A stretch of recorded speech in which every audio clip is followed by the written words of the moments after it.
അതിന് ഹദീസിന്റെ ചോദിച്ചാൽ എന്ത് ഹദീസ്? എന്നപ്പോ ഞാൻ കറച്ച് കൂശിട്ട് മൂക്ക് മാത്രം ബാക്കിയായി. നീ സലാമയോട് എന്തായാലും മറുപടി. ഈ ഹദീസിന് വാദപ്രതിവാദം നടത്താൻ പോകുന്ന വിഡ്ഢീനെ പൊട്ട ഇന്ന് വാദപ്രതിവാദം തന്നെ പാടില്ല.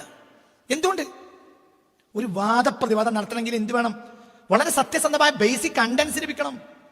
ഞാൻ വാദപ്രതിവാദത്തിന് വരാം, പക്ഷേ എന്ത് ചെയ്യണം? 20, 30, 40 ലക്ഷം ഹദീസ് തിരിച്ചുവിടണം. ഖുർആന്റെ വിശദീകരണം അല്ലേ എന്ത് ഹദീസ് മുസ്ലിങ്ങളെ കയ്യിലില്ല. അത് രേഖപ്പെടുത്തപ്പെട്ടു, മറ്റു പലതും രേഖപ്പെടുത്തപ്പെട്ടില്ല. ഇസ്ലാമിനെ തകർക്കാൻ ശ്രമിക്കുന്ന ഏതൊരു ഛിദ്രശക്തികളും ആദ്യം കൈവെക്കുന്ന രംഗം ഇസ്ലാമിൻ്റെ പ്രമാണങ്ങളാണ്. കാരണം മുസ്ലിമീങ്ങളെ ഇല്ലായ്മ ചെയ്താലും അല്ലെങ്കിൽ മുസ്ലിമീങ്ങളെ ആയുധബലം ഇല്ലായ്മ ചെയ്താലും ഒക്കെയും ഇസ്ലാം ഇവിടെ നിലനിൽക്കും. ഇസ്ലാമിനെ തകർക്കണമെങ്കിൽ ഇസ്ലാമിൻ്റെ പ്രമാണങ്ങളെ തകർക്കണം. ഇസ്ലാമിൻ്റെ പ്രമാണങ്ങളെ ഖുർആനെ ഡയറക്റ്റ് തകർക്കാൻ സാധ്യതയില്ല. അതുകൊണ്ട് ഹദീസുകളെ തകർക്കണം. ഇത് ഇസ്ലാമിൻ്റെ ശത്രുക്കൾ ഉണ്ടാക്കിയ ഒരു അജണ്ടയാണ്. ആ അജണ്ട ലോകത്ത് ഇവിടെ ആദ്യമായി നടപ്പിലാക്കിയത് ഈ ഷിയാക്കളിലൂടെയാണ്. ഇദ്ദേഹത്തിൻ്റെ ഈ കുറച്ചു കാലമായിട്ടുള്ള പ്രഭാഷണങ്ങൾ മൊത്തത്തിൽ എടുത്ത് പരിശോധിച്ച് നോക്കിയാൽ ശരിക്കും ഇയാളുടെ ഒരു അജണ്ടകൾ വളരെ വ്യക്തമായി മനസ്സിലാക്കുന്നത്. കാരണം ആദ്യം ഷിയാശത്തെ അല്ലെങ്കിൽ ഷിയാക്കളുടെ വാദങ്ങൾ പറഞ്ഞുകൊണ്ടിരിക്കുന്നു. ഇപ്പോൾ അയാളുടെ ഒരു ലൈൻ വെച്ചാൽ മുൻഗാമികളായ ആളുകളുടെ വാചകങ്ങൾ നമുക്ക് അത്ര പ്രമാണമല്ല. കാരണം ഖുർആൻ ഹദീസ് വെച്ച് നമുക്ക് ഗവേഷണം നടത്തണം, ഇതിൽ പുതിയ പുതിയ വ്യാഖ്യാനങ്ങൾ ഉണ്ടാക്കണം. ഇങ്ങനെയാണ് ആദ്യം നമ്മളെല്ലാവരും ഈ പേച്ചകക്ഷികൾ ആദ്യം തുടങ്ങാം. അത് മുൻഗാമികൾ മൊത്തം തള്ളിപ്പറയാം.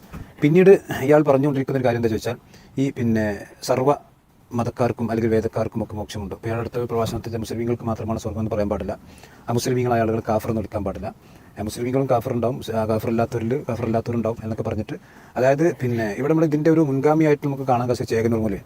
കാരണം ചേകനൂർ വന്നിട്ട് ആദ്യം ചെയ്തത് ഇസ്ലാമിൻ്റെ പ്രമാണം, അടിസ്ഥാന പ്രമാണം ഹദീസിനെ തട്ടി തകർത്തു. എന്നിട്ട് ഷിയാക്കളുടെ പല വാദങ്ങളെയും അദ്ദേഹം ഉന്നയിച്ചു, ഷിയാക്കളെ പുകയറ്റി, സഹാബത്തിനെ കയറ്റി. അതേപോലെ തന്നെ അത് കഴിഞ്ഞിട്ട് ഹദീസുകൾ മൊത്തത്തിൽ തള്ളിക്കളഞ്ഞു. പിന്നീട് വിശുദ്ധ ഖുർആനിനെ തന്നെ സംശയം ഉണ്ടാക്കുന്ന അവസ്ഥയിലേക്ക് വന്നു. പിന്നീട് ഇസ്ലാം തന്നെ തള്ളിപ്പറയുന്ന അവസ്ഥ ഉണ്ടായി. ആ ഒരു ഘട്ടമാണ് ശരിക്കും നമ്മൾ ഇയാളും കണ്ടുകൊണ്ടിരിക്കുന്നത്. വീട്ടിലാണ് പോകുന്നത്. ഇയാൾ ചോദിക്കുന്ന ചോദ്യം ചിലപ്പോൾ എൻ്റെ പാടൂർ അല്ലെങ്കിൽ അദ്ദേഹത്തിൻ്റെ മൂത്താടം അത് ഖുർആനിലുണ്ടോ എന്നൊക്കെയാണ് ചോദിച്ചത്. ഒരു സാധാരണ ഇയാളുടെ ഒരു മതപ്രഭാഷകനായിട്ടാണ് അറിയപ്പെടുന്നത്. ഇസ്ലാമിൻ്റെ അടിസ്ഥാന പാഠം എന്താണെന്ന് പോലും അറിയില്ല. ഖുർആൻ എന്ന് പറഞ്ഞാൽ ഇവിടുത്തെ തക്കാളിൻ്റെ വിലയും അല്ലെങ്കിൽ റേഷൻപടിയിൽ അരിൻ്റെ വിലയും അല്ലെങ്കിൽ മൂത്താട് എവിടെയാണ്, നിലമ്പൂർ എവിടെയാണ്, കോഴിക്കോട് എവിടെയാണ്, എറണാകുളം എവിടെയാണ്, അതിൻ്റെയൊക്കെ സ്ഥലത്തിൻ്റെ മാപ്പും വിശദീകരിക്കാൻ കണ്ടില്ലല്ലോ ഖുർആൻ. വിശുദ്ധ ഖുർആൻ എന്ന് പറഞ്ഞാൽ മനുഷ്യന്മാർ ഹുദൽ ലിന്നാസ്, ജനങ്ങൾക്കുള്ള ആത്മീയമായ വെളിച്ചമാണ് ഖുർആൻ. ആ ആത്മീയമായ വെളിച്ചം ഖുർആൻ അതൊന്നും നഷ്ടപ്പെട്ടിട്ടില്ല. മാത്രമല്ല ഇത് അള്ളാഹുവിൻ്റെ നിഅമത്താണ്. അല്യൗമ അക്മൽതു ലക്കും ദീനക്കും, ദീനാണ് ഖുർആൻ. ഖുർആനിലുള്ള ദീനാണ്. അപ്പോൾ ഖുർആനിലുള്ള ദീനിയായ കാര്യങ്ങളും അതുപോലെ ദുനിയാവിൽ നമുക്ക് വിജയിക്കാൻ ആവശ്യമായ കാര്യങ്ങളാണ്. അതില്ലാതെ വിശുദ്ധ ഖുർആനിൻ്റെ ആശയം എന്താണ്, കണ്ടന്റ് എന്താണ് എന്ന് പോലും അറിയാത്ത ഒരു അവസ്ഥയാണ് ഇയാൾക്ക്. ചുരുക്കി പറഞ്ഞാൽ ഇത് ചേകനൂർ എവിടേക്കാണോ പോകുന്നത് അവിടേക്ക് തന്നെയാണ് ഇയാളും പോകുന്നത്, യാതൊരു സംശയമില്ല. ഇന്നല്ലെങ്കിൽ നാളെ അവിടെ എത്തും. അപ്പോൾ ഇതിൽ സമസ്തക്ക് ചില ഉത്തരവാദിത്തങ്ങളുണ്ട്.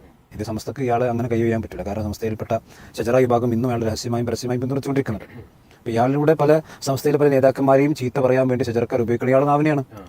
അതുകൊണ്ട് തന്നെ സംസ്ഥയിൽപ്പെട്ട പ്രശ്നക്കാരായ ഷജറ വിഭാഗത്തിൽപ്പെട്ട ആളുകൾക്ക് ഇദ്ദേഹത്തിൻ്റെ വാദങ്ങളോട് മറുപടി പറയാനുള്ള അല്ലെങ്കിൽ അതിന് ഉത്തരവാദിത്തം ഏറ്റെടുക്കേണ്ട ബാധ്യത അവർക്കുണ്ട്. അതുകൊണ്ട് തന്നെ വലിയൊരു ഫിത്നയാണ് ഇതിൻ്റെ മുന്നിലൂടെ കണ്ടുപോകുന്നത്. ഇതിൽ എന്താ ചോദിച്ചാൽ ഇസ്ലാമിൻ്റെ അഖീദയിൽ നിന്ന് തെന്നി മാറിയാൽ ഒന്നുകിൽ ശിയാശത്തിലേക്കോ അല്ലെങ്കിൽ സർവ്വമത സത്യവാദത്തിലേക്കോ അല്ലെങ്കിൽ തനിച്ച് കുഫറിലേക്കോ ആണ് പോകുക. അതാണ് വന്നാഹദ സ്വറാത്ത് മുസ്തഖീമ എന്ന പ്രവാചകൻ വരച്ച് കാണിച്ച ആ മാർഗം. തെറ്റിയാൽ എന്താണ് ഉണ്ടാകുക എന്നുള്ളതിൻ്റെ ഏറ്റവും മകുടോദാഹരണമാണ്, മുമ്പിലുള്ള ഉദാഹരണമാണ് ഇയാൾ.